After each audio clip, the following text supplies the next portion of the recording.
বাঞ্ছারামপুরের বিভিন্ন আস্তানাগুলোতে গাঁজা সেবন প্রায় অহরহই দেখা যায়। গুরুর নামে গাঁজা খেলে হয় সেটা সিদ্ধি, আর এমনি এমনি খেলে হয় নেশা করা কিংবা পাগলামি। এসব কথা জানান গাঁজা সেবনকারী পাগল এবং সাধুরা। এসব পাগল সাধুরা বলছেন, সিদ্ধি হচ্ছে আত্মার খোরাক, দেহের ভেতরের আত্মার রাজা, আর সে খায় গাঁজা।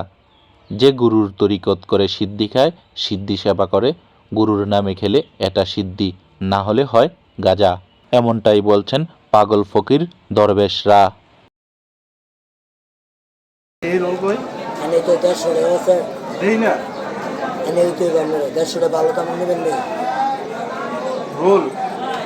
ভালো হিজাওয়ালা আমার নিজস্ব নেই, পুরো কাগজ পাইবেন পড়া, ডুপ্লিকেট নাই।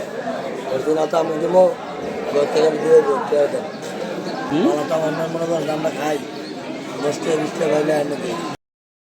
বন্ধুরা, আমরা পাগল ফকিরদের সাথে কথা বলে জানতে পেরেছি গাঁজা খাওয়ার জন্য রয়েছে বিভিন্ন ধরনের কলকি। এগুলোকে বলা হয় বাঁশি। রয়েছে কৃষ্ণবাসী, নাগিনীবাসী, শঙ্খবাসী, বিচ্ছুবাসী, গণেশবাসী, ম্যাগনেটবাসী সহ অন্যান্য ধরনের নানান রকমের বাঁশি। আর এসব বাঁশি বানানোর দিক দিয়ে 10 টাকা থেকে 1000 টাকা পর্যন্ত বলে জানা গেছে। পাগল ফকিররা বলেন, আত্মাকে খুঁজে পেতে সুবিধা হয় সিদ্ধি সেবনে। নিজের দেহের ভেতর রয়েছে 6টি আত্মা: ভূতাত্মা, পেতনি আত্মা, জীবাত্মা, পরমাত্মা, দেবাত্মা ও আত্মা পরমেশ্বর। নিজের আত্মা খুঁজে পেতে আরও রয়েছে 10টি ইন্দ্র আর 6টি রিপু। এগুলোর কোনটা কি খাসরত সেটিও জানতে হবে। জানতে হবে দৈব শক্তি, চিনতে হবে সত্য পথ। তাই গাঁজা সেবনে তাদের এত আগ্রহ বলে জানা গেছে পাগল ফকিরদের সাথে কথা বলে।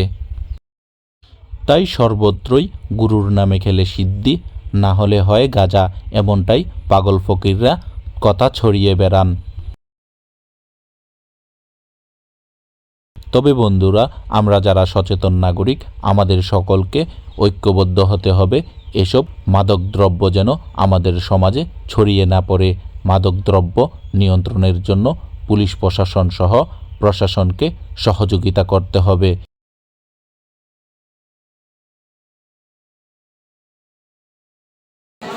লালন সাই আমার জামালপুর ছবি তোলা লাগে লাগে না আপনাকে? না করছি এক কথা এসে, সে তো কথা। আচ্ছা ঠিক আছে।